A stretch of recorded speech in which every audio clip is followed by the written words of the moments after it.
and those that sat in June, it's almost half, or like, should I say it doubled. So we had over 500 sitting for the exams. Can you imagine that? That means, I think the improvement is actually very big there. So congratulations for those who have crossed the other side. And to those of us who still have to make up, like I always say, it's just the way you call it. If you say it's a failure, that's the way it's going to be. If you say it's a challenge, so it shall be. And if you say it's simply a temporal setback, so it shall be. Because remember that success and failure begins right with you and where you are. In fact, we don't fail, we just give up. And I know you don't look like quitters, because I can see on your faces that you are ready to hit hard when life gets hard or when the exams gets hard. So please, for those of us who have to make up, just make up and continue pushing. May I take a moment also to talk about the final year students? ICU is now in existence for about 5 years. And we have students who will be finishing and those that have finished. Allow me just to make an emphasis that before you graduate, before you join the society as a graduate, just like every parent is very keen in seeing a child growing and joining the society. But as parents, all of us almost in here, we are always very much interested in how the child joins the society. Not just joining, but how to join. Because we want to make them ready. We want to give them everything that they have, or that we have, so that they can join the society. This is what we want as ICU. So it's not the matter of reaching the final. It's not the matter of being in the final year.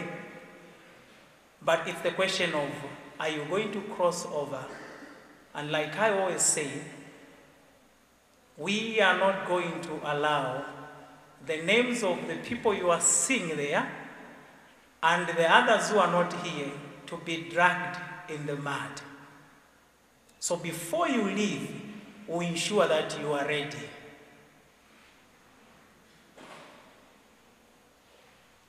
And you are going to be very proud of yourself, and even ourselves are going to be very proud of you. In order even to help you well with this, because you have to know that you have to produce your scientific paper, the final projects, if you are doing a technical course, we have academic advisors. We are actually increasing the number of academic advisors in our system. So it's important that if you are in the School of Engineering, you choose lecturers in the School of Engineering to help you. If you are in the School of Humanities, you choose the lecturers in the School of Humanities and respectively in all the schools to help you work on your final projects. And so that when you be coming to face the panel, you'll be ready.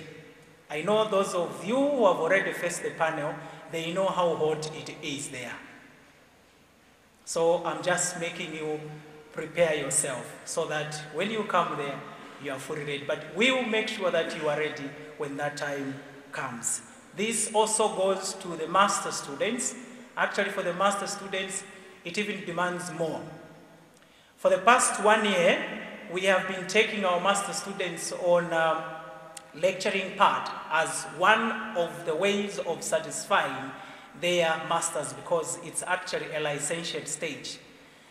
But from now, I think since we are growing as an institution, we demand that before you graduate, you have to publish a scientific paper in one of the international scientific journals.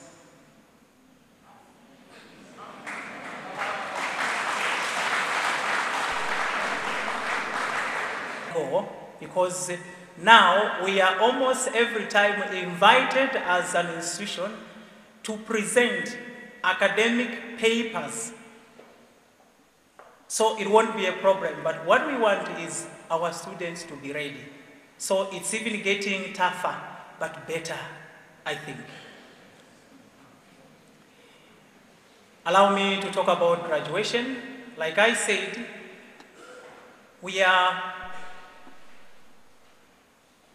in existence for 5 years, I think, over.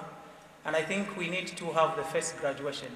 We were supposed to have it this year, but unfortunately, we are not going to have it this year, but we'll have it next year early, actually.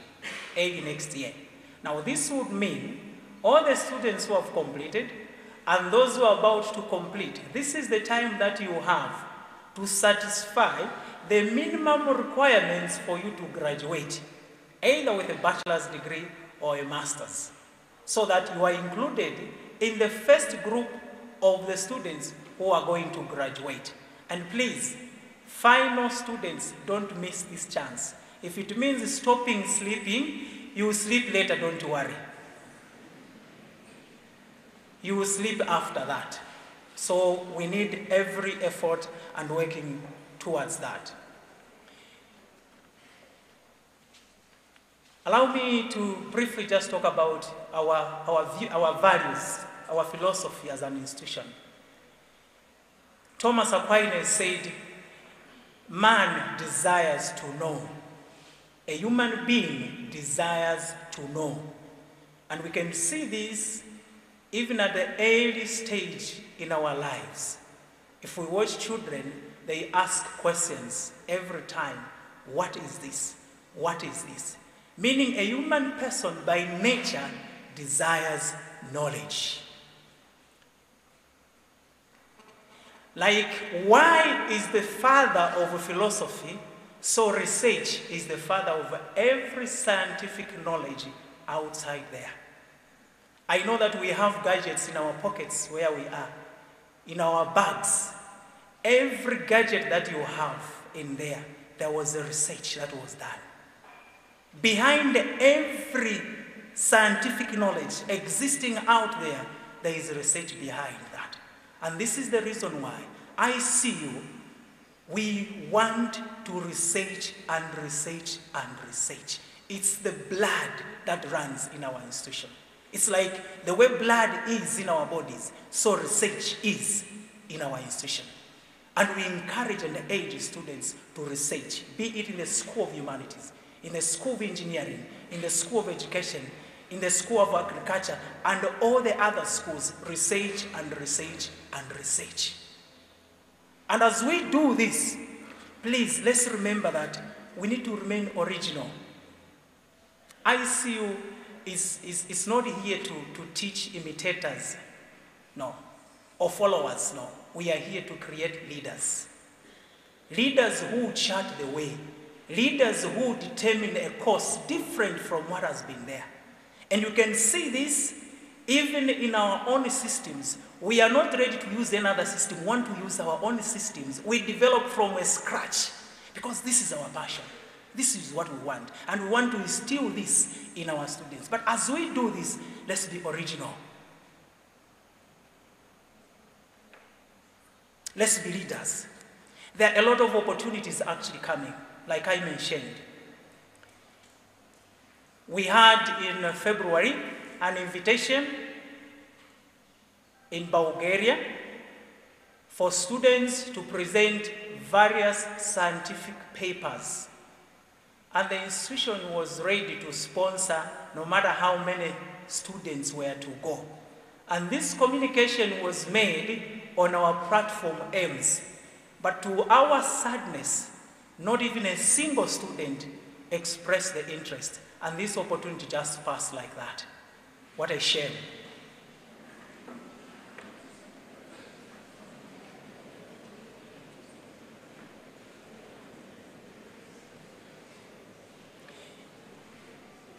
I know we may say we didn't see this information, but it was right there in AIMS.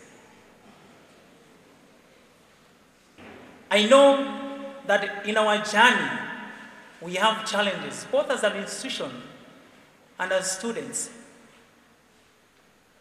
But remember that regardless of these challenges, we need to commit ourselves to the cause. The passion for research should be seen in every one of us.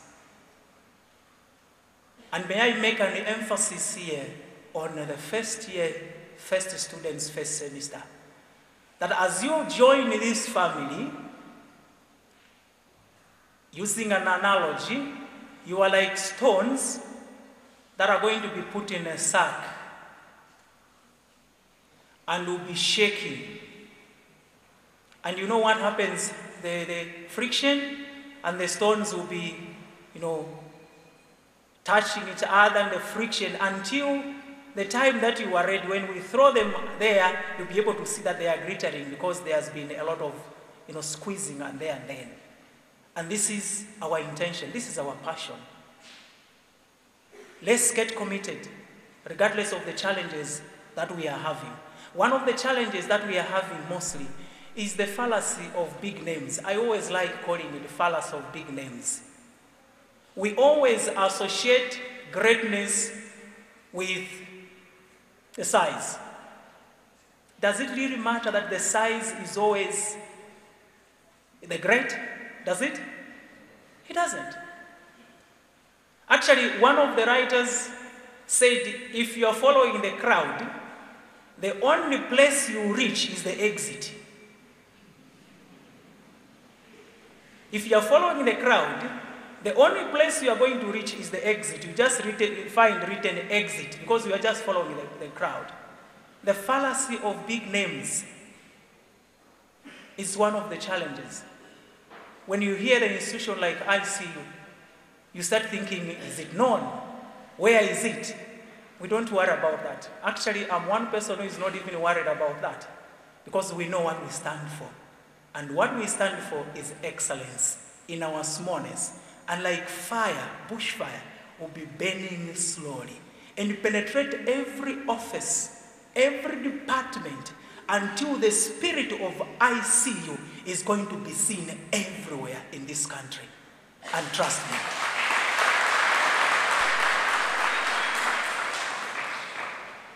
We are paving a way, and we are trying everything best to ensure that that way is paved. So that those of you who are coming, especially from behind, it's going to be easy. They will just be asking, from where? ICU. Oh, come up very quickly. But the challenge is always with the pioneers. Let me emphasize this. When you're beginning something, you are like the only one seeing the sun when it is not yet out. And the challenge you have is to convince everyone that there is a sun there. You might be mocked. You might be told to say you are crazy. Sometimes you may even be taken to China if possible. You are not the first one. Because great inventors, great leaders were first mocked. Talk about any of the great leaders that you know. Martin Luther King, our own Nelson Mandela, Kenneth Kaunda. Talk about any of them. Which of the great leaders, those who charted a way, were not mocked? So we expect the same. But tenacity, like grass, when it is removed, it germinates again, is what we are going to do. Like a virus will continue until we are going to be accommodated. And that, I can assure you and guarantee you that.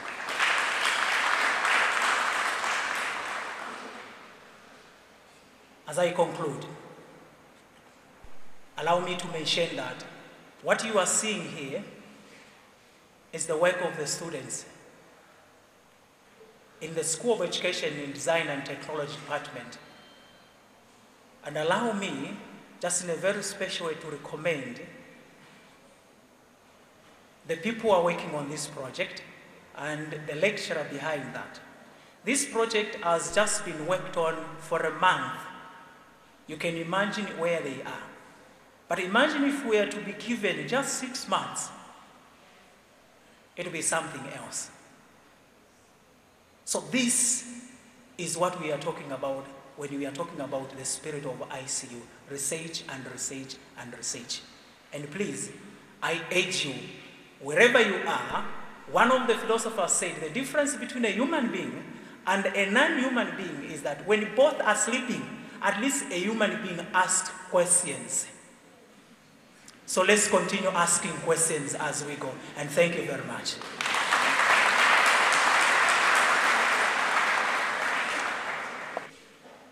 At this point in time, we are going to go to the next item, and this is going to be award presentations. Allow me to say something on the awards. This is not a speech now. I'm talking about what you are seeing on the table there. First of all, we have the awards, and then we have the certificates. For the certificates, I'm going to talk about that when time comes, but let me talk about the awards. I always say, life does not give us what we want, but it gives us what we deserve. Life only gives you what you deserve, and what you deserve is what you get. And you can deserve in two ways: by working hard, and then you get the best, or by not working hard, so that one is deserving by default. Just like a sin, there is a sin of omission and a sin of commission. So even life will give you what you deserve. If you omit, it will give you just that. So we have awards here that we are going to present to the students. And at this point in time, may I call upon Dr. Richard Slumbe, Madam Slumbe, Professor Mwanza, to